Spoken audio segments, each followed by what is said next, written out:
అంటే ప్రస్తుతానికి ఒక రిపోర్టర్, ఒక main channel reporter back end నుంచి సపోర్ట్ చేస్తున్నాడని ఇన్ఫర్మేషన్ ఉంది, సోర్సెస్ చెప్తున్నారు. కానీ ఆయన ఇంటికి వెళ్ళాము, అడిగితే ఇది నాకు సంబంధం లేదు, అసలు నన్ను ఎందుకు ఇన్వాల్వ్ చేస్తున్నారని అన్నాడు. Plus at the same time back ఎండ్లో నుంచి కూడా మాకు అర్థమైంది, అంటే అవి చాలా మెయిన్ సోర్సెస్ చెప్పిన వాళ్ళు కూడా. సో బ్యాక్ ఎండ్ నుంచి సపోర్ట్ ఇస్తున్నాడు. మాకు ఏం చేయాలో అర్థం కావట్లేదు.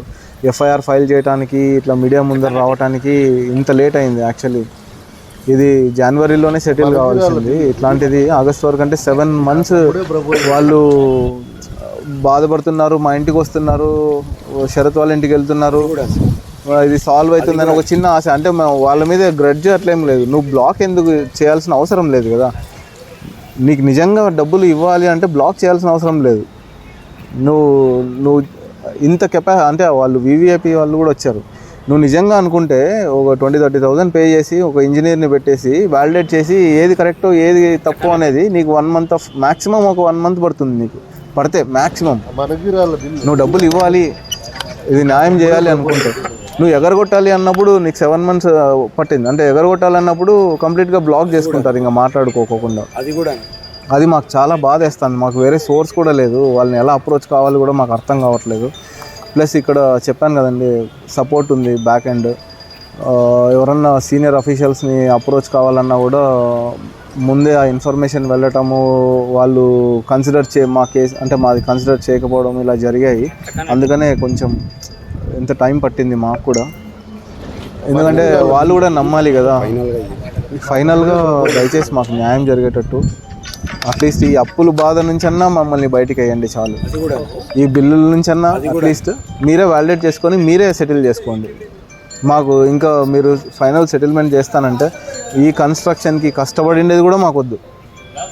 నేను శరత్కి కూడా అదే చెప్తున్నాను, వద్దు శరత్, ఏదో జరిగిపోయింది, పోతే పోనీ ఇంకొక ప్రాజెక్ట్లో ఏదో ఒకటి ఇంకోటి మంచి ప్రాజెక్ట్ దొరికితే వర్క్ చేసినందుకు వస్తాయి కదా డబ్బులు.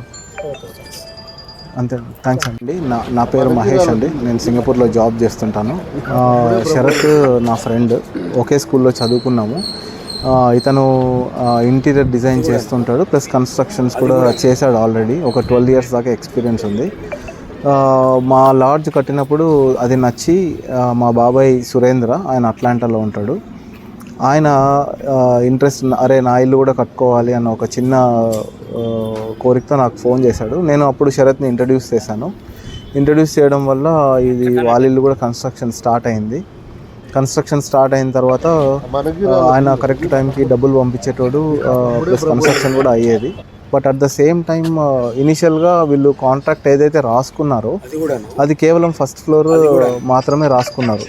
సో కన్స్ట్రక్షన్లో కొన్ని ఎన్హాన్స్మెంట్స్ వచ్చాయి. అంటే నా కింద కూడా, అంటే కింద పాతిల్లు ఉంది, దాన్ని కూడా కమర్షియలైజ్ చేద్దామని ఒక కోరిక, ప్లస్ లిఫ్ట్ కావాలని, ఇంటీరియర్ డిజైన్ డిఫరెంట్ కావాలని, మార్బుల్స్ లేకోకుండా ఆనెక్స్తో ఫ్లోరింగ్ కావాలని, అలా మోడిఫికేషన్స్ చేస్తూ 13 monthsలో ఈ ప్రాజెక్ట్ అయిపోయిన తర్వాత ఆయన 2 crores 20 lakhs పే చేశాడు. ఇంకా రెస్ట్ ఆఫ్ ద బ్యాలెన్స్ ఏదైతే ఉందో శరత్ 4 crores 5 lakhs అయింది, ఖర్చు అయింది అని అంటున్నాడు. సో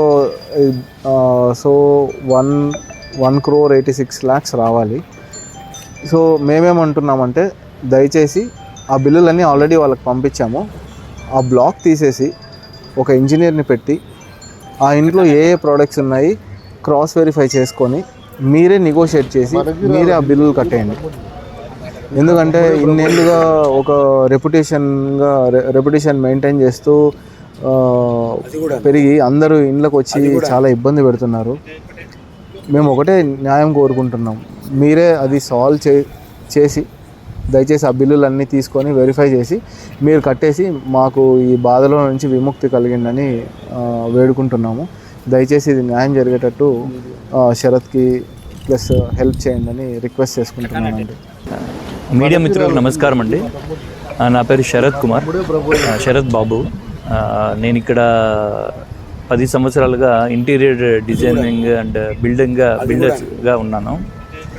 మా ఫ్రెండ్ సహాయంతో నాకు ఒకట కన్స్ట్రక్షన్ కోసం ఒకటి ఆఫర్ వచ్చింది. సో దాన్ని బేస్ చేసుకొని ఇక్కడ కన్స్ట్రక్షన్ చేయడం జరిగింది రామ్నగర్లో చైతన్య స్కూల్ ఆపోజిట్. సో మా క్లయింట్ వచ్చేసి సురేంద్ర బాబు, ఆయన పేరు సురేంద్ర. ఆయన అట్లాంటాలో ఉంటారు, యూఎస్ఏలో. సో మా మిత్రుడు మహేష్ ద్వారా నాకు పరిచయం అయ్యారు. పరిచయం తర్వాత ఆయన నాకు రిక్వెస్ట్ అడిగారు, నాకు ఒక ఇల్లు కట్టిండి. వాళ్ళ పాత ఇల్లు ఉందండి, ఆ పాత ఇల్లుని కొంచెం రెనోవేట్ చేసి నాకు 2 floors దానిపైన చేయించండి ఇక్కడ ఉండడానికి అని చెప్పారు. చెప్పడంతో మేము రేట్ నెగోషియేషన్లో మాట్లాడి 1950 రూపీస్ స్క్వేర్ ఫీట్ ప్రకారంగా మేము మాట్లాడడం జరిగింది. ఆడు ఏంటంటే నాకున్న దీంట్లో ఏంటంటే అగ్రిమెంట్ లేనిదే జనరల్గా ఏ పని స్టార్ట్ చేయను నేను. బట్ కానీ మహేష్ వాళ్ళు చిన్నాన్న అవ్వడంతో సురేంద్ర గారు, నేను అమెరికా నుంచి ఇండియాకి వచ్చినప్పుడు సైన్ చేస్తానులే, అంతా ఫ్యామిలీ మెంబర్స్ ఉన్నట్టే మనం ఉన్నాము, ఏం పర్లేదు అని చెప్పేసి వెంటనే అడ్వాన్స్ పేమెంట్ స్టార్ట్ చేయడం, కన్స్ట్రక్షన్ స్టార్ట్ చేయడం జరిగింది. ఫస్ట్ 2 floors కన్స్ట్రక్షన్ అయిపోతుండగా మళ్ళీ వాళ్ళు వైఫ్ జయశ్రీ గారు కాల్ చేశారు. చేసి కింద హాస్టల్ ఇచ్చి ఉన్నాం కదా, ఆ ఇల్లు ఖాళీ చేసేద్దాం, కింద కూడా షాప్స్ మెయింటైన్ చేస్తే రెంట్స్ బాగా వస్తాయి నాకు అని చెప్పి కింద షాప్స్ చేయండి అని అన్నారు. అంటే ఇది ఓవరాల్ అంతే, దీనికి అగ్రిమెంట్కి దీనికి సంబంధం లేదు. యాక్చువల్లీ వాళ్ళు ఏమన్నారంటే, మీరు ఫ్రెండ్స్ కదా చేసేయండి ఇది ఒక్కటి నాకు అంటే, జస్ట్ నాకు ఏమీ లేబరు ఏమైతే ఇవైందో ఆ బిల్స్ పెట్టి నేను చేయించాను. టోటల్ కింద షాప్స్ అయిపోయింది, మళ్ళీ వాచ్మెన్ రూమ్ కావాలన్నారు, మంచి చాలా కాస్ట్లీ ఎలివేషన్ కావాలన్నారు. ఇవన్నీ కూడా చేసే క్రమంలో ఇంటీరియర్ డిజైన్ కూడా మీరే చేయండి అని చెప్పారు. ఎందుకంటే as an I'm interior designer, నన్ను అడగడం జరిగింది. సో అప్పుడు ఇంటీరియర్ కూడా మనము స్టార్ట్ చేసాం. దీనికి ఓవరాల్గానే నేను ఎప్పుడు అడిగినా కూడా నాకు అడ్వాన్స్ పేమెంట్స్తో వచ్చేవన్నమాట. సో ఇక్కడ నాకు వెళ్ళరు, వీళ్ళు ఏమి నమ్మకంగానే చేస్తారనే దాంతో టోటల్ నా వెండర్స్కి కాల్ చేసిన వాళ్ళు ప్రతి ఒక్కరూ నాకు గుడ్ విల్తో ఇక్కడ మెటీరియల్స్ అన్ని సప్లై చేస్తూ వచ్చారు. ఎండ్ ఆఫ్ ది డే ఏమైందంటే, ఆయన ఫస్ట్ డే 1 నుంచి నాకు హైఫై కావాలి, అనంతపూర్లో ఇలాంటి ఇల్లు ఉండకూడదు, చాలా కాస్ట్లీ కావాలి, డబ్బుకి దానికి మీరు ఆలోచించద్దండి, ఇంత బడ్జెట్ అనేది కూడా ఫిక్స్ లేదు, నాకు ఇంటీరియర్లో చాలా చాలా హైఫై క్వాలిటీ కావాలి అన్నది. దాంతో కింద ఫ్లోరింగ్తో ఆనెక్స్ మార్బుల్ యూజ్ చేయడం జరిగింది. ఆనెక్స్ అనేది జనరల్గా ఒక వాల్ హైలైటర్గా యూజ్ చేసేటువంటి కాస్ట్లీ మార్బుల్, అది దాన్ని టోటల్ ఫ్లోరింగ్గా యూజ్ చేయడం జరిగింది. సో సెంట్రల్ ఏసీ నుంచి ప్రతి ఒక్కటి ఆయనకు టేస్ట్ తగ్గట్టుగానే మేము కంప్లీట్ చేయడం జరిగింది.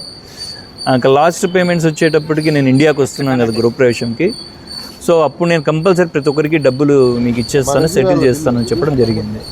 ఇండియాకి వచ్చారు, గృహప్రవేశం చాలా గ్రాండ్గా వివిఐపీస్తో చాలా గ్రాండ్గా ఇక్కడ ఓపెనింగ్ జరిగింది. ఓపెనింగ్ జరిగిన తర్వాత మేము డబ్బు కోసం ఆయన అప్రోచ్ అయితే ఏమన్నారంటే, డబ్బు అయితే తెచ్చాను బట్ కానీ ఇక్కడ ఎక్స్పెన్స్ అయిపోయినాయి, నేను మళ్ళీ అమెరికాకి వెళ్ళిన తర్వాత మీకు కంపల్సరీ మీ డబ్బంతా మీకు నేను క్లోజ్ చేస్తాను, మీరు నాకు బిల్స్ అన్నీ కూడా అప్డేట్ చేయండి అని చెప్పారు. సో వెంటనే మేము బిల్స్ అన్నీ సబ్మిట్ చేసాము. చేసిన తర్వాత డబ్బు కోసం కాల్ చేసిన తర్వాత ఆయన బిల్స్ అన్నీ చూసుకున్నాడు. ఎందుకంటే మాకు ప్రూఫ్స్ ఉన్నాయి, వాట్సాప్లో అన్నీ ఉన్నాయి అన్నమాట. సో చూసిన తర్వాత ఆయన మా నెంబర్స్ అన్నీ బ్లాక్ చేసేసాడు. ఆ బ్లాక్ చేయడంతో మనం ఎవరిని అప్రోచ్ కావాలో మాకు అర్థం కాలేదు. ఫస్ట్ ఈ 7 months నుంచి చాలా స్ట్రగుల్ అవుతూ కొంతమంది మీడియా మిత్రులు సలహా రావడం, ప్లస్ ఆ తర్వాత మీరు కొంచెం పోలీస్ వాళ్ళని అప్రోచ్ కావడానికి సలహాలు ఇవ్వడము. సో ఈ క్రమంలోనే మేము గ్రివెన్స్లో కంప్లైంట్ చేయడం జరిగింది. సో ఎస్పీ గారు చాలా మాకు ఇనిషియేట్ చేసి వెంటనే సిఏ గారికి కాల్ చేసి, ఇట్లా సో పర్సన్ వస్తున్నారు, ఆయన ప్రాబ్లం వినండి అని చెప్పి చేయడం జరిగింది. సిఏని అప్రోచ్ అయ్యాం, ఆయన మా మాటలు విని ఎఫ్ఐఆర్ కూడా కంప్లైంట్ చేశారు.